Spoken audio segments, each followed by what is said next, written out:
Louis Blouin, Chantal Hébert, Michel Séauger, bonjour à vous trois. Bonsoir. Bonjour. On est à la veille d'une visite. En fait, il est arrivé déjà, Mark Carney, à Washington, mais veille de cette rencontre importante. Est-ce que Mark Carney joue gros demain, Chantal? Plus ou moins. Oui, c'est la première rencontre. Oui, ça pourrait mal tourner.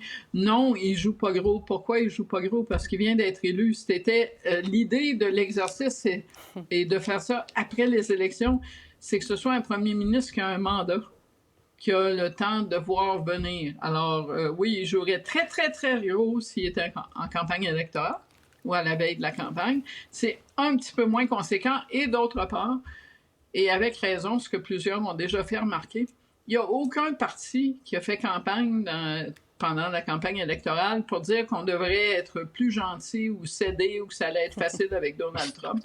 On verra demain. Louis? Moi, je vais surveiller, bien sûr, si M. Trump, devant le petit feu de foyer, là, va parler du 51e État, sa rhétorique d'annexion. En fait, je vais plutôt surveiller la réaction de Mark Carney. Oui. Parce qu'il ne peut pas nécessairement se lever et claquer la porte. Il va falloir qu'il réponde ou avec fermeté ou avec une certaine politesse. Je vous dirais que le rôle de funambule demain est un peu là, entre ce que les Canadiens attendent de lui, c'est-à-dire se tenir debout face à Donald Trump, mais de l'autre côté aussi, il faut qu'il ait en tête les intérêts économiques du Canada. Il ne veut pas nécessairement que la relation s'envenime à la première rencontre comme ça, ce qui pourrait faire que les tarifs restent là plus longtemps. Ça peut nuire encore plus à l'économie canadienne. Donc, le premier contact, je pense, est très important pour lui. Il y a des choses qui jouent en sa faveur quand même. Je pense que M. Trump respecte davantage son profil économique, son expérience dans le monde des affaires, respect qu'il n'avait pas pour Justin Trudeau à l'époque. Il y a une source gouvernementale qui me disait aussi, on a l'impression que le contexte américain nous aide un peu, c'est-à-dire que la cote de popularité du président est en baisse, le PIB s'est contracté aux États-Unis, donc ils ont l'impression qu'il y a peut-être plus d'incitatifs pour un accord économique éventuel avec le Canada, mais on s'entend, on n'est vraiment pas rendu là. Il s'agit vraiment d'une première prise de contact, puis M. Carney l'avait bien fait la semaine dernière, là, d'abaisser les attentes, et il parlait de cette fumée blanche. Ouais. Attendez-vous pas à de la fumée blanche à la fin de la rencontre. Je pense que ça résume bien son état d'esprit. Michel, c'est quoi le plus grand défi de Mark Carney pour demain?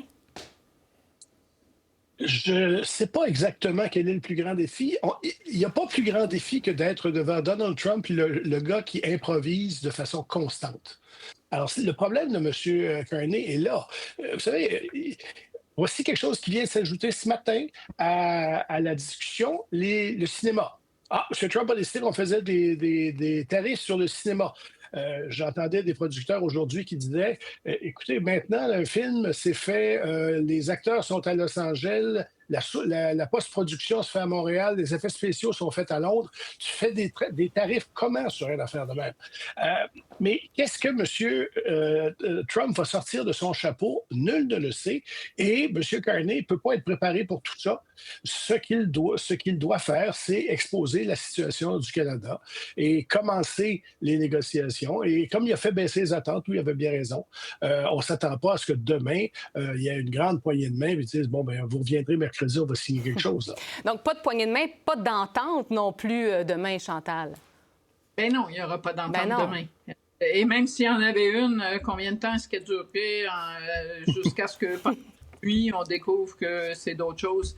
Mais j'entendais aujourd'hui des commentaires sur qu'on préparait Mark Carney qui faisait des répétitions. Soyons sérieux, là. Mark Carney a été élu parce qu'il est capable de marcher avec ses deux pieds en attachant ses bottines et en s'adaptant aux situations. Puis c'est ce qui va arriver demain. Puis s'il est question du 51e État, il n'a pas besoin de sortir, mais il est totalement capable de remettre Donald Trump à sa place. Et en passant, le président Zelensky, qui a eu effectivement une mauvaise rencontre, est quand même sorti gagnant de cette rencontre-là, dans le sens où c'était plus payant de ne pas dire comme lui que le contraire. Je reproche quand même à M. Carney peut-être d'avoir planté l'idée dans la tête de Donald Trump de vouloir devenir pape en parlant de fumée blanche. Mais ça, c'est... Avec l'image qu'il a surveillée en fin de semaine, bien sûr. Et dont on parlait. Mais ça donne une idée du contexte dans lequel on est. Là. Il ne faut pas non plus penser que Mark Carney s'en va rencontrer quelqu'un qui a de la suite dans les idées et qui sait ce qu'il veut. Donc ça fait partie des scénarios qui ont été, j'imagine, regardés avec l'équipe de Mark Carney. Louis, quelles sont les priorités pour Mark Carney demain s'il avait le choix, lui, de l'ordre du jour, quoi qu'il n'aura pas vraiment le choix, mais s'il pouvait s'imposer, quelle priorité pour le premier ministre? Bien, je pense que la première priorité pour lui, sans doute, c'est que le petit échange devant les caméras dure le moins longtemps possible. Déjà, ça serait une grosse victoire et que le reste se passe le plus possible en privé. C'est clair que devant les caméras, c'est important parce qu'il y a toujours un signal que ça envoie. La symbolique est toujours importante. Donald Trump essaie toujours d'imposer un peu sa dominance de toutes les manières qu'il peut. Alors, on verra ce premier passage-là.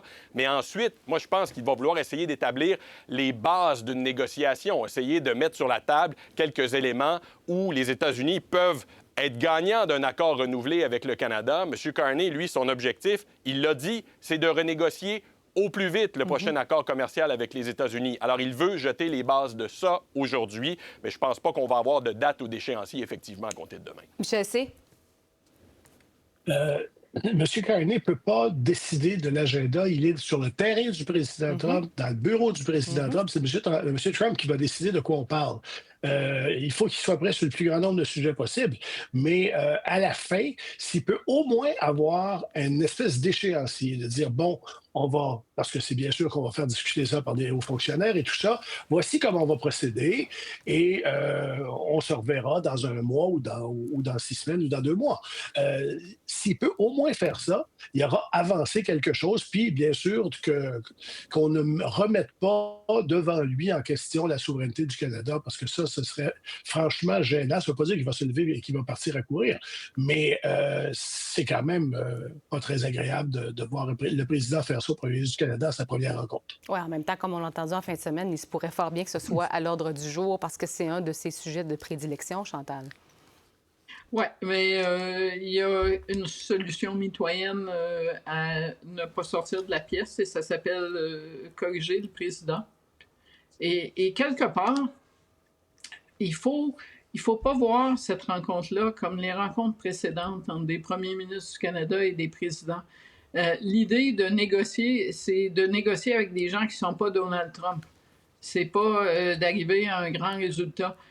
Et d'autre part, M. Carney a un deuxième chapeau.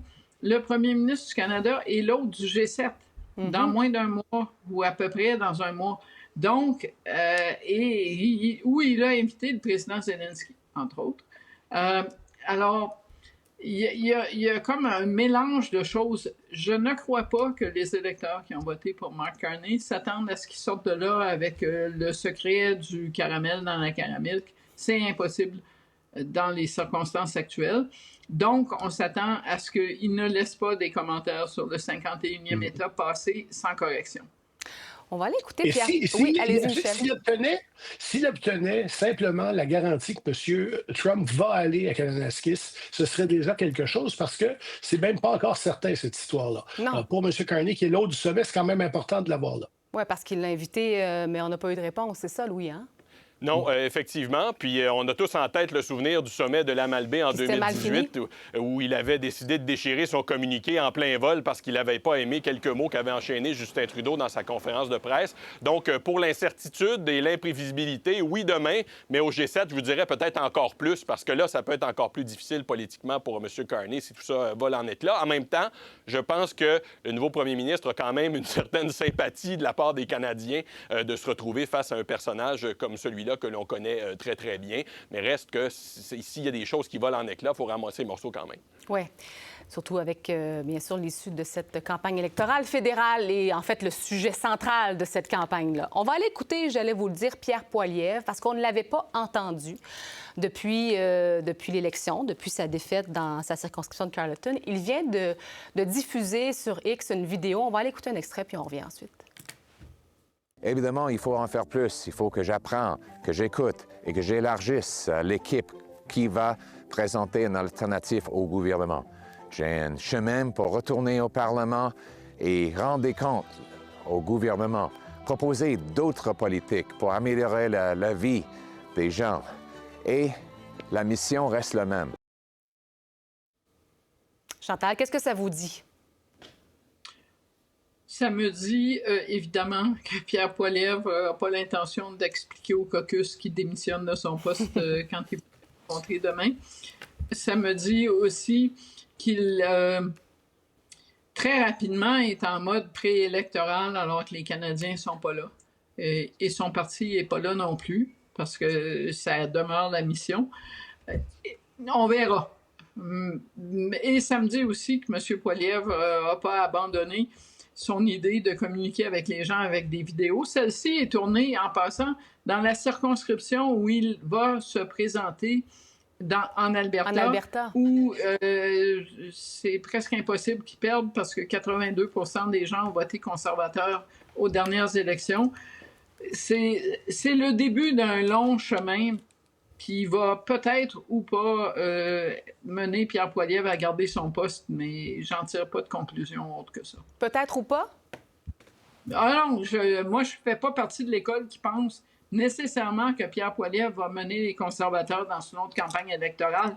Il y a beaucoup trop de choses qu'il va devoir faire, comme apprendre à vivre avec l'idée que maintenant, il faut qu'il dise « s'il vous plaît » et pas « fais ce que je veux » à tous ses députés.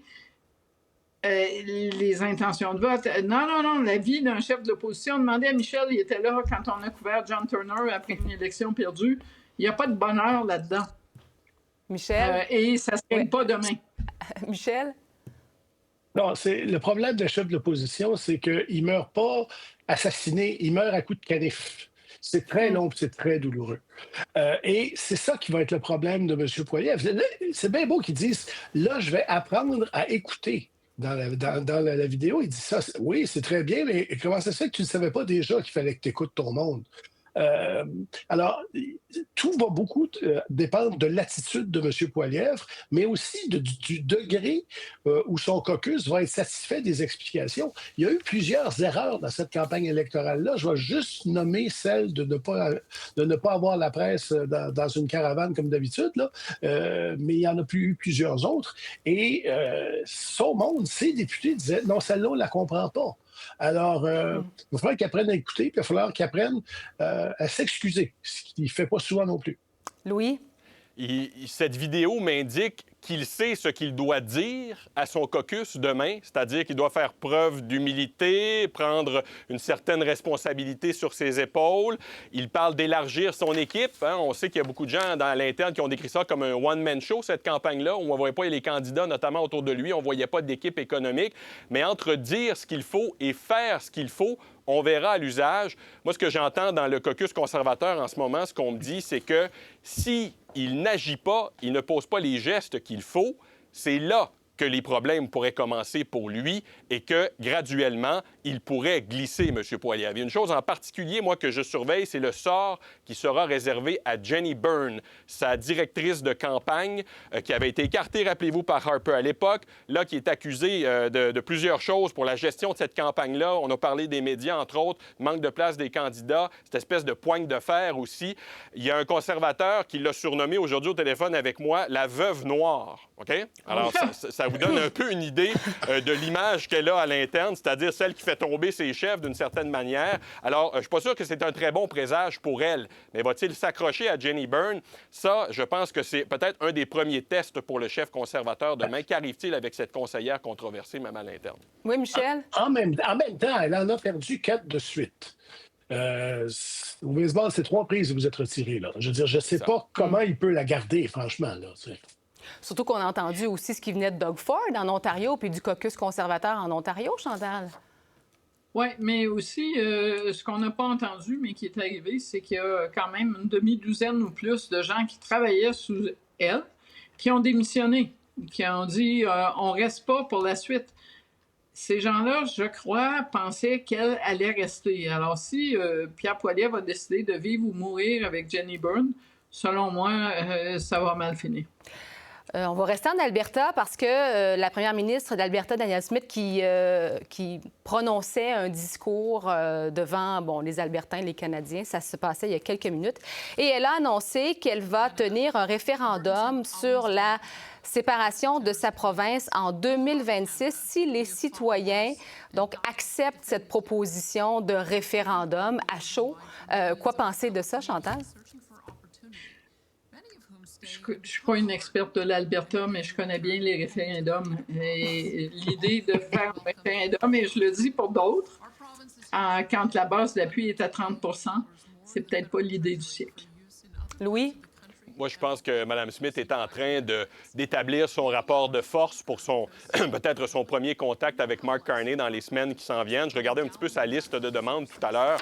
Il n'y a pas énormément de surprises là-dedans. Elle veut des projets de pipeline qui sortent. Elle veut que les évaluations environnementales, que les interdictions pour le transport pétrolier sur le long des côtes volent en éclats. Elle veut la même péréquation, la même formule que le Québec a. Bon, bref, on a déjà joué dans ce film-là. On a déjà entendu ça. Qu'est-ce qui va faire que ça va être très différent? Et comme dit Chantal, les chiffres ne sont pas avec elle. Là. Mais c'est clair que Mark Carney va quand même devoir prendre ça au sérieux, là, parce que c'est quand même quelque chose d'assez important qu'elle est en train de mettre sur la table aujourd'hui. Mais je pense que ça fait partie d'une négociation plus large pour établir son rapport de force avec Mark Carney. D'une stratégie, Michel C? Oui, mais il ne faut pas que le référendum devienne le but en soi. C'est ça qui est en train d'arriver, là. M. Macron a essayé ça en France, ça ne marche pas du tout. Un référendum, ça sert à ratifier quelque chose dont on est pas mal convaincu qu'il y a une belle majorité en arrière. Quand on n'a pas ça, on s'expose toujours à des mauvaises surprises et à des mauvaises politiques. Le Brexit a été un exemple. Les 2 référendums au Québec ont été un exemple. Il y en a plein des exemples comme ça. Un référendum, ça sert à ratifier. Quand tu veux faire de la politique par référendum, ça ne marche pas. On va Et d'autre part, je ne sais pas, non, mais j'essaie de voir comment un référendum positif pour se séparer ferait qu'on construirait plus de pipelines en Colombie-Britannique et désolé, c'est mon âme d'ingénieur inexistante qui ne réussit pas à voir le portrait. Bien, ne serait-ce que géographiquement, effectivement, c'est un peu compliqué. À part augmenter la pression dans le pipeline, je pense que c'est pas ça mal. Ça passe bien vite en Alberta, c'est ça? C'est ça. Pas fait ça. J'aimerais qu'on parle de politique provinciale un petit peu, même si vous êtes là, Louis, parce qu'on va parler de conservateurs quand même. On a reçu Éric Duhem un petit peu plus tôt sur le plateau. Il est officiellement candidat dans Arthabaska. Sans surprise, diront plusieurs. À quel point il a besoin de gagner cette élection-là, Michel C? Il a besoin de gagner parce que la visibilité qu'il obtiendrait à l'Assemblée nationale, qui, comme Parlement, là, est très bonne avec les chefs qui sont tout seuls ou avec un tout petit parti. On leur donne beaucoup plus de privilèges qu'on en donnerait, par exemple, à la Chambre des communes. Alors, M. Duhem a besoin, et c'est le Parti conservateur provincial, a besoin de cette lumière-là, a besoin de cet exposure-là. Et d'autre part, il y a quand même de bonnes chances. Il y a beaucoup de gens qui vont se dire, bien, il mérite au moins d'avoir son strapontin à l'Assemblée nationale. Il n'y a pas démérité depuis qu'il est chef du Parti conservateur. Dans les débats à la dernière élection, tout le monde l'avait trouvé fort sympathique et responsable. Alors, à un moment donné, il a de bonnes chances, mais le parti pourrait avoir de gros problèmes s'il ne gagne pas cette élection-là. Chantal? Oui, quelque part, la démocratie serait probablement servie dans le sens où le système électoral a vraiment joué contre Éric Duhem aux dernières élections. C'est presque impossible à imaginer qu'on gagne presque autant de votes que le parti qui forme l'opposition officielle et des partis qui ont une représentation, puis qu'on a 0 siège. Il manque une voix. Il y avait quand même presque autant de voix qui voulaient envoyer ce parti-là à l'Assemblée nationale. Moi, je suis de l'école qui dit l'Assemblée nationale doit refléter toutes les voix. Et celle-là n'est pas moins légitime que les autres. Louis? Moi, j'ai l'impression qu'il fait un peu un qui tout double, dans le fond, M. Duhem, avec ça. Il veut sauter sur la patinoire, faute d'avoir pu se trouver une autre Claire Sanson. Là, on sait qu'il a essayé d'attirer notamment Yuri Chassin, d'essayer... Alors, c'est lui qui dit « j'y vais ». Parce que s'il réussit, oui, la visibilité, oui, les moyens aussi financiers à l'Assemblée nationale, mais aussi, c'est qu'il pourrait montrer qu'il est compétitif en Beauce ou sur la rive sud de Québec, des endroits très caquistes, mais ça placerait bien ses pions en vue de la prochaine élection fédérale. Donc ça, c'est le pari d'Éric Duhem. À contrario, par contre, s'il ne réussit pas à se faire élire, bien là, c'est que ça peut un peu couper son élan en prévision de l'élection qui s'en vient l'année prochaine. Alors, c'est un peu une arme à double tranchant pour lui, mais en même temps, il a besoin d'un siège. Il gagnerait beaucoup plus à en avoir un. Alors, c'est sans doute pour ça qu'il fait le choix de sauter, de plonger. Mais le contexte d'une partiel. Le contexte actuel avec la CAQ aussi au Québec, ça peut probablement l'avantager, Michel? Oui, c'est sûr que ça a l'avantage. S'il ne la gagne pas, celle-là, il y a pas mal de monde qui vont dire tu ne gagneras jamais quelque chose, toi. C'est le danger, mais en même temps, c'est un comté qui est assez conservateur dans une région où le Parti conservateur fédéral fait des gains, a fait des gains dans la dernière élection. Donc, c'est pas un pari fou, là. Et Duhem lui-même s'est donné une image assez sympathique, alors que d'habitude, bien souvent, les conservateurs ont justement cette image de rigidité, là. Alors, c'est bien possible que ça fonctionne. Puis de toute façon, on est à 1 an de l'élection. S'ils ne l'aiment pas, ils pourront le changer dans 1 an. Est-ce que vous pensez qu'il va déclencher rapidement, François Legault, Chantal? Je ne suis pas dans la tête de M. Legault. Je comprends l'avantage de déclencher avant que l'enquête sur la SAC devienne une manchette quotidienne. Moi, à sa place, je me débarrasserais de ce passage obligé. Plus ça va être proche d'une élection, plus ça va mettre en lumière, si la CAQ ne gagne pas, l'impopularité de la CAQ.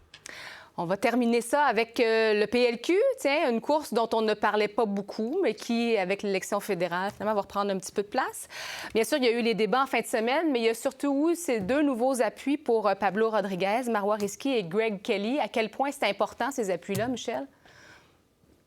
Si les politiciens québécois étaient cotés en bourse, l'action qui vaudrait le plus cher, c'est celle de Marois Risky. Et comme elle n'avait pas, et son mari non plus, j'imagine qu'ils vont appuyer le même candidat, ce qui est un peu normal. Oui, les deux sont là. Comme ils n'avaient pas dit pour qui ils allaient appuyer, on s'attendait beaucoup à voir ce qui allait arriver avec ça, surtout qu'il y avait un nouveau candidat dans le mix, M. Blackburn, qui est arrivé plus tard. C'est quelque chose qui est heureux pour Pablo Rodriguez. Maintenant, on verra. C'est très compliqué, ce congrès-là. C'est par vote, un vote préférentiel. Ça, c'est vraiment une boîte de surprise. Hein. Louis? Moi, j'ai l'impression que ces appuis-là, ce matin, viennent consolider l'avance de Pablo Rodriguez, ça c'est certain. Pourquoi Marois Risky, c'est une des députées les plus influentes du caucus, elle était elle-même pressentie. Greg Kelly, il ne faut pas négliger non plus l'impact qu'il a. Il est très connecté dans la communauté anglophone aussi au Québec, la base anglophone du Parti libéral du Québec. Alors je pense que ça veut dire quelque chose aussi. Pablo Rodriguez est celui, sauf erreur, qui a le plus d'appui dans le caucus. Ouais, donc j'ai l'impression c'est ça. Alors j'ai l'impression que tout ça vient consolider sa position de meneur. Puis en même temps, on pensait peut-être à un moment donné que l'arrivée de Carl Blackburn allait un peu brouiller les cartes, mais on a l'impression que ça fait... Lui et Charles Milliard, avec leur profil du monde des affaires, viennent peut-être se gruger entre eux d'une certaine manière. Alors moi, j'ai l'impression que tout ça vient aligner un peu les astres en faveur de Pablo Rodriguez aujourd'hui. Chantal? Je suis convaincue que la course n'est pas terminée et j'imagine que l'équipe Rodriguez est convaincue aussi parce qu'on a entendu Marois Risky dire qu'elle avait décidé il y a longtemps qu'elle voulait appuyer Pablo Rodriguez, sauf que si elle l'avait annoncé il y a 2 semaines, ce serait passé dans le beurre de la campagne électorale fédérale, tandis qu'aujourd'hui, ça a été beaucoup plus publicisé. C'est d'abord bonne stratégie, mais deuxièmement, un signe qu'on ne prend rien pour acquis du côté de Pablo Rodriguez, ce qui me semble très sage. Louis Blouin, Chantal Hébert, Michel Séauger, merci beaucoup. Bonne soirée. Au revoir. Au revoir. Pour voir nos émissions en entier, rendez-vous sur la chaîne Ici RDI.